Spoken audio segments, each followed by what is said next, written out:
Magandang umaga po mga kabakal. So gagawa po ako ng ngayon, steel bead. So ipapakita ko po sa inyo ang mga detalye, ang mga materyales saka paggawa ko. Ipapakita ko po sa inyo.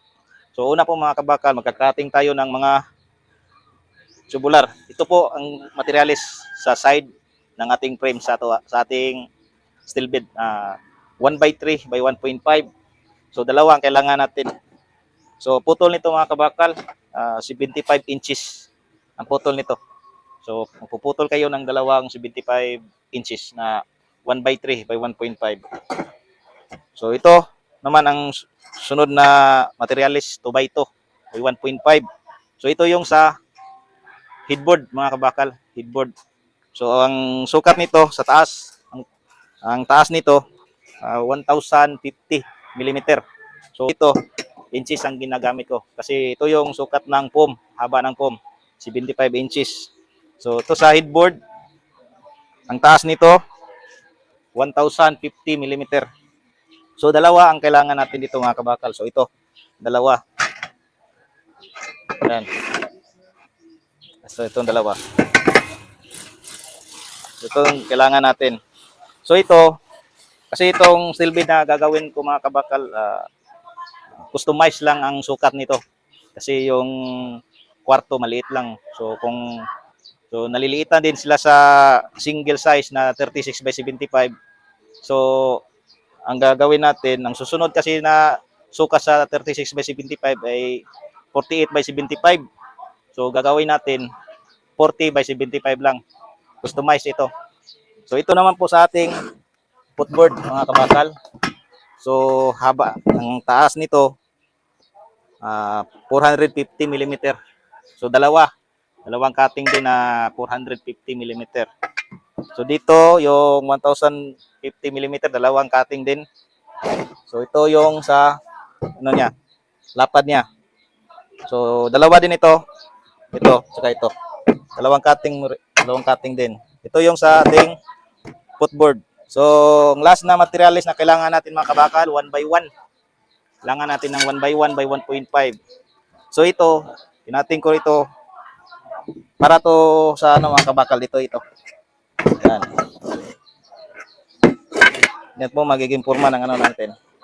So papakita ko po sa inyo mamaya ang pag-pit up, paggawa ko. Ganyan yan. Ganyan yan mga kabakal. So wala ito, tanggalin natin to. So yan, dyan, tataking natin yan. So nakuha nyo na po mga kabakal yung mga materialis sa paggawa ng steel bed. So isa natin mag-pit up mga kabakal. So bago tayo mag-pit up, so ito pala. So pagdugtong natin dito, so hindi na ako magpo-45. Dati nagpo-45 ako. Saka yung ibang ginagawa ko, yung kanto naka-curve. So ito dahil sa sarili namang namin to, bed. So diretso ko na lang. Kanto na lang. So dito na ako magka-cutting mga kabakal. Yan. So yan na natin diyan sa salpak. So papakita ko po sa inyo. Ito mga bakal, dahil sa 40 by 75 ang gagawin natin, itong lapad niya hindi na siya 40. Mag-additional tayo ng 2 inches. Ipapalam ko sa inyo kung bakit ginawa kong 42 inches ito. Putol ko nito. Kasi, bawa, ito po yung siding natin. 1 by 3. So, ganyan po kasi yan mga kabakal. Yan. So, magiging 40 nito mga kabakal yung loob niya. 40 inches loob niya dito. Yan. Yan po magiging 40. Diyan po papasok ang ating foam. So dito po, hindi po tayo papatong ang foam natin dito. Ito natin ipapasok sa loob. Yan, 40 inches natin yan. Kaya ito, yung lapad niya, ginawa kong 42 ang cutting. So, kakating na tayo mga kabakal para idugtong natin para ma-pit up.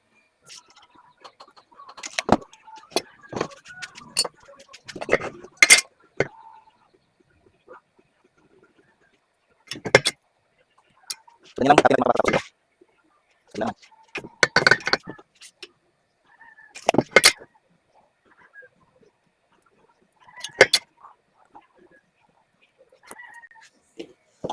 So ito pa lang inuuna ko pag paggawa ko ng steel bed. Inuuna ko yung headboard sa footboard. So yung frame ng bed natin, susunod lang natin. Itong unahin natin.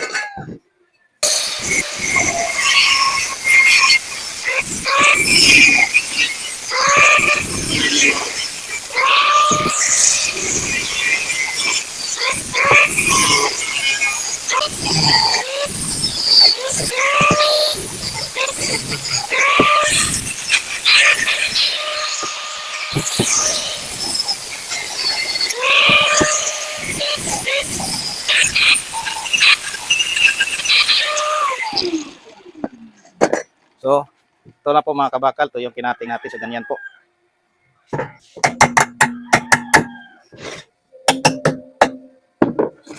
So, yung una nating pitap mga kabakal, itong footboard. So, ganito po. So, isang side lang po ang kakatingin. Pag nag-45 tayo, marami tayong kakatingin. So, dito, kating 45. Dito rin, kakatingan natin 45 para magtugtong. So, ito, dalawang side lang kakatingin natin pag ganito. So, ganyan yan mga kabakal.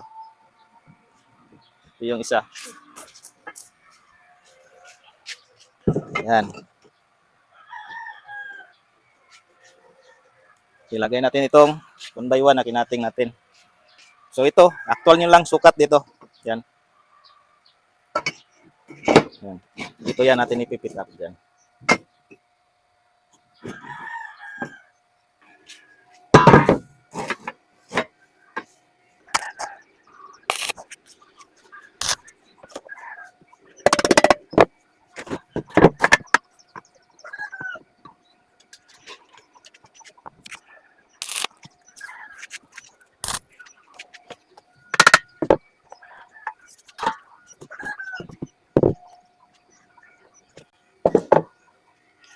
So dito mga kabakal, sukat nyo dito. Depende na po sa inyo kung gaano kalapad yung gawin yung design dito sa footboard ninyo. So ito, hindi na ako naglalagay ng dito, foam or upholstery. So sukat na lang ako dito ng 100 mm.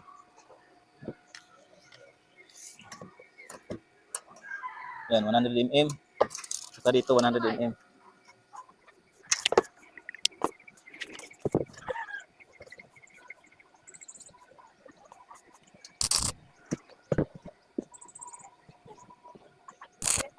So, nakapal. So, pakin na po muna tayo lahat. Pakin natin ito tubig pag kisa ito. So, pakin natin itong reswala talaga. Yan ang nakapal. So, salikon ito, pakin natin.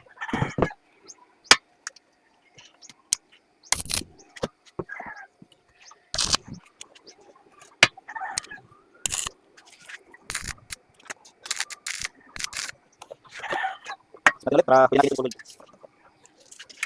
Yan ang nakapal. Pwede natin itong tubig. Pwede natin itong tubig.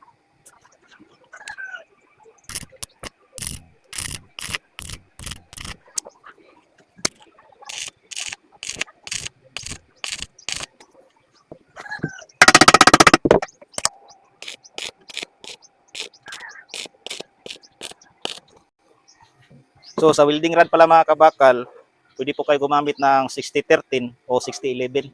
So depende na po sa inyo yan kung saan kayo sanay sa rod na gagamitin. Pareho naman itong matibay.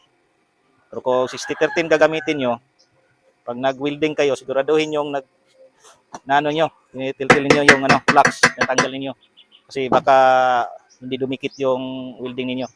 Pag ito 60-11 naman mga kabakal, pag dumikit ito, talagang kapit na siya. Kasi wala na tong flux.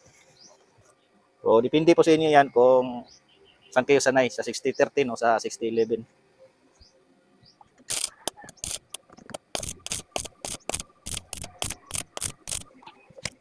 So, mga kapatid,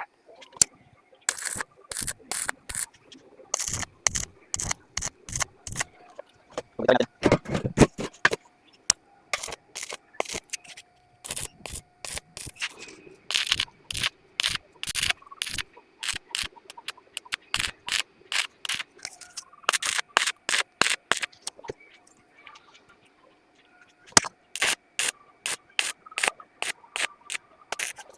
So ito mga kabakal, Tapos na natin yung ano natin na footboard. So yan. So sa inyo na po kung ano po yung gusto yung design dito, nasa inyo na po 'yon. Or ano ba yung lalagay nyo dito yung upholstery ba? Upholster na headboard o footboard, nasa inyo na po 'yon, or bakal lang na tubular ang design. So ito muna. So lilinisan natin 'to mga kabakal. So hindi ko na lang ipapakita sa inyo ang paglilinis ko nito kasi lalo nga haba yung video natin. So skip muna natin. So ang susunod kong pipit up yung sa headboard natin. Ito po yung sa footboard. So sa headboard naman po tayo. Bakal ito yung ipan natin. So ito po yun. Yan. Ito po yung yan. Yung natin na 1,150 mm or 105 cm yung dalawa. Ito naman yung 40 inch natin. Yan. Puto nito. Yan. Lagyan natin ito para hindi masyadong may isas wala. Yan. Yan isa siya. So pakin natin ito. Para magaling.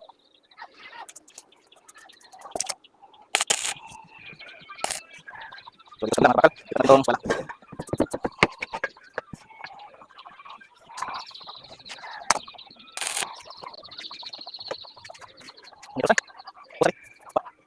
So ito mga bakal. Dito, sumukat ako ng 590. Susukat ko 590. So depende po yan. Depende na po sa inyo mga kabakal kung gaano ka laki yung headboard ninyo. Ito sa akin 590 ito mga kabakal.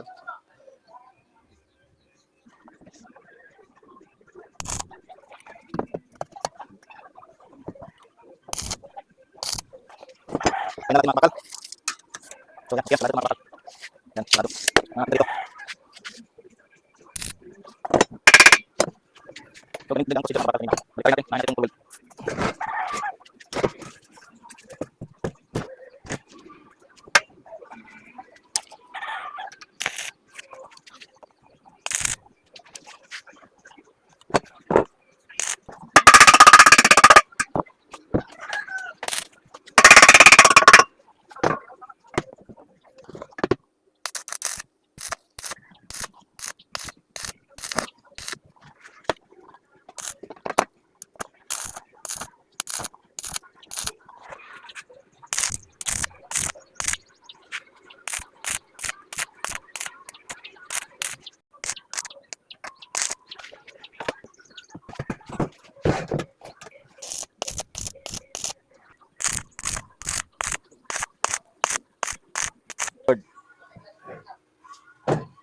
So lilinisan ko rin to. Tapos gagawa ay papabricate na ikakabit na natin yung 1x3 yung frame ng bed natin. Ito na po yung footboard natin mga kabakal tsaka headboard. So nalinisan na natin. So sunod natin gagawin patungan sa ating 1x3 na tubular pag ganyan. Kasi itong gagawin ko, naka-fix ito. Hindi ito bolted mga kabakal, fix ito. Buo lahat. Kasi kaya naman ipasok sa kwarto. Pag kaya ipasok, pwede naman ibuo ka. Kasi mas matibay yung bed frame natin. So kasi kasya naman sa kwarto ipasok, so sa pintuan. So buo natin to. So dito mga kabakal, sukat ako ng 300 mm. Dito rin.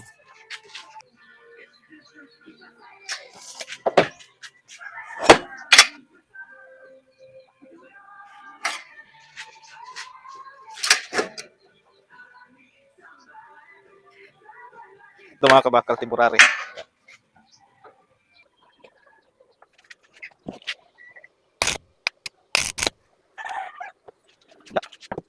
Ito lang natin para malilang. Kalagyan natin ng mga kapatid. So, pag tinatang natin yung 75 na inches na puno tulad ganyan yan. So, makapag-welding tayo dito. Dito mga kabakal, 300 mm. 300 mm.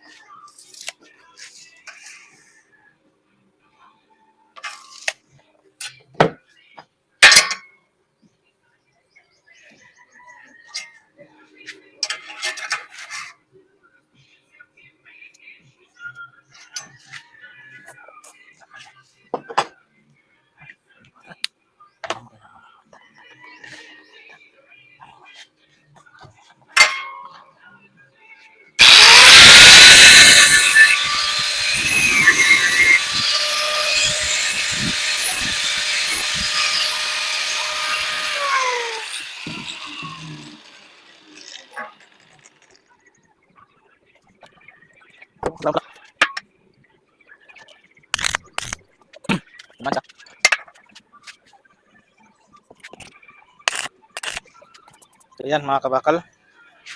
So sa mga design nito, saka na. Ito lang munang bubuuhin natin para makita ninyo kung paano ko to ginawa. So sa mga design dito, dali lang naman yun. Gusto nyo puro bakal lang design, dali lang. Mga 1 by 1 or 3/4 lang gagamitin niyo. Ito, may lalagay akong ano dito, upholstery. Yan. Pero sa footboard, wala na. Dito lang, sideboard. So yan, i-assemble natin to mga kabakal. So, ito mga kabakal. Ito mga kabakal. Ito yung headboard. Ito yung mga natin. Sa side natin. Ito yung 1.5. So, ito yung mga kabakal. Yan. Yan. Ito lang isang ito. Kaya mga kabakal.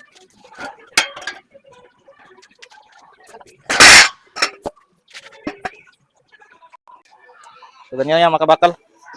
Kaya may nilagay akong temporary para madali na.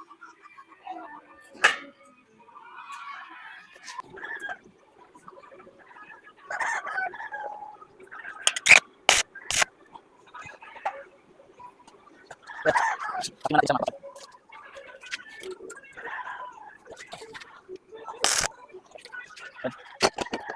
Tapos, wala natin. So, dito. So, mga kabakal, gagamit tayo ng level. Kasi itong flooring natin, hindi naman to nakalibel. So, may posibilidad na hindi magpantay yung mga paa pag nasa plain na flooring. So, kailangan, ano natin, pareho natin.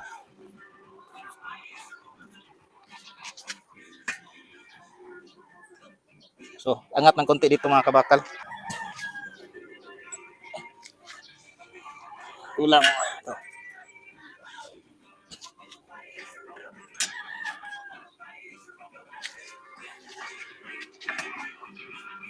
So, yan mga kabakal, level na yan. Kaya natin ito dito. Para makuha natin skwala. Yan.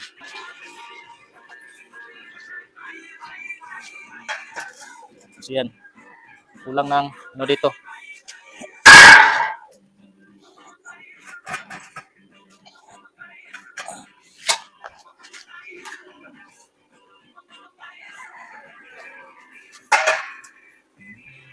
Sumubra.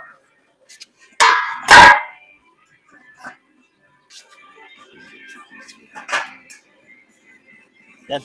Kulado na dito. Ito naman sa kabila. Yan. Yun na yan mga kabakal. Pwede na natin yung i-tacking lahat. Sarap sa mga kabakal. Pali lang dito. Wala.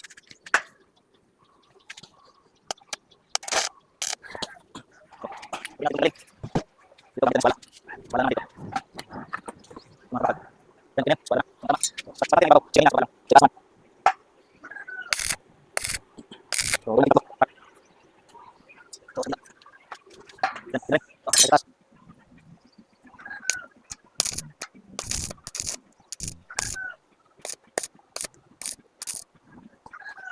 Ito, ito lang. Sa may cupboard. So, kami wala dito mga kabakal. Dito mga iksik ito. Dito sa baka. Dito. Yung dalagang balik.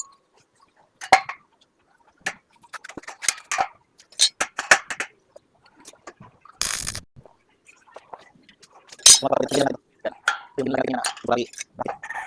So, kasi bago, siguro sa mga kapatid na ito. Kailangan bago, siguro na ito. Dua.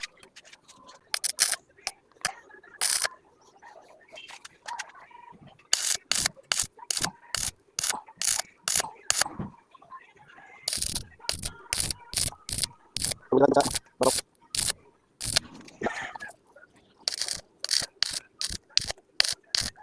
So, yung ano nito mga kabakal, yung drawer nito, hindi ko pa mapapakita sa inyo ngayon sa susunod na video na lang. So, ito lang muna. Tapos lagyan natin ito ng ano dito. 1 by 1. So, tanggalin na rin ito. Ano? Temporary. Brace bracket.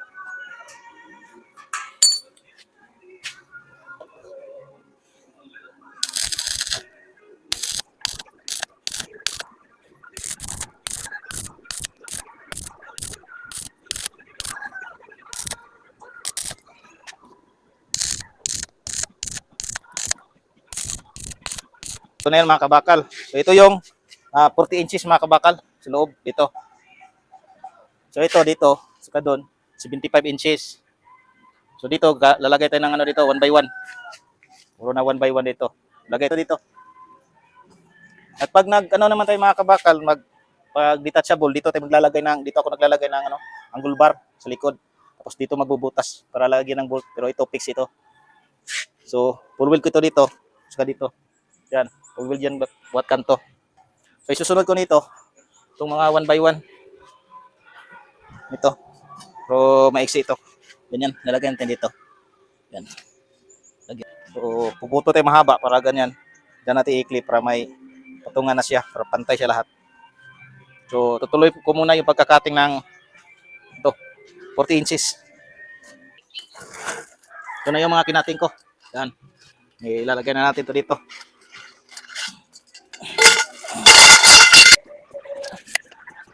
Ito mga kapal, isa dito. Ano dito? Yan. So, kanina pa ako dito. Balik pa para check. Patila. So, isa lang. Okay, dali mo nang dali mga kapal.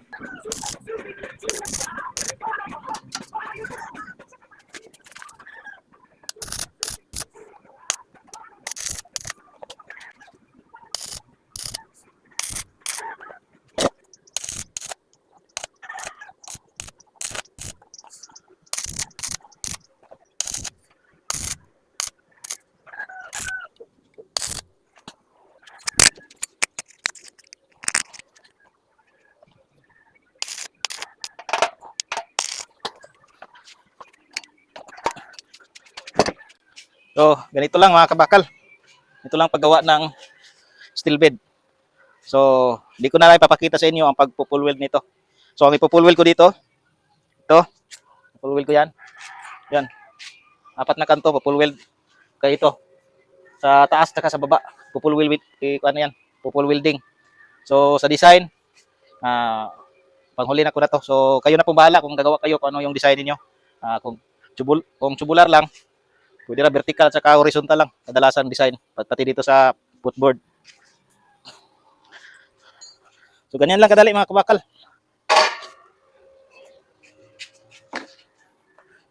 Ayan. Ito mga kabakal, halimbawa, gagawa kayo ng detachable. Ito, angle bar. Dito lang ilalagay yan. Yan. Kailangan ang haba ng angle bar kasing haba rin ng 2x3, 3 inches. Diyan lalagay natin. Diyan ilagay. Tapos dito nyo i-welding ito. Yan. Dito wag nyo i-welding kasi dito magbubutas. Lagyan ng bolt.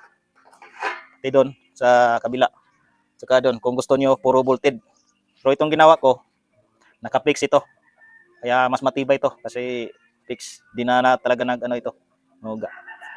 So ito, packing pa lang ito. So unahin kong full welding itong sa ilalim. Pagkatapos dito naman.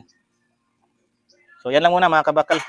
Maraming salamat sa nanonood. So sa hindi pa po nakasubscribe, paki-subscribe po sa YouTube channel ko. Paki-like sa video at paki-share lang po para matulungan natin yung ibang mga baguhan na nagwi-welding. Gusto mag-DIY ng steel bed.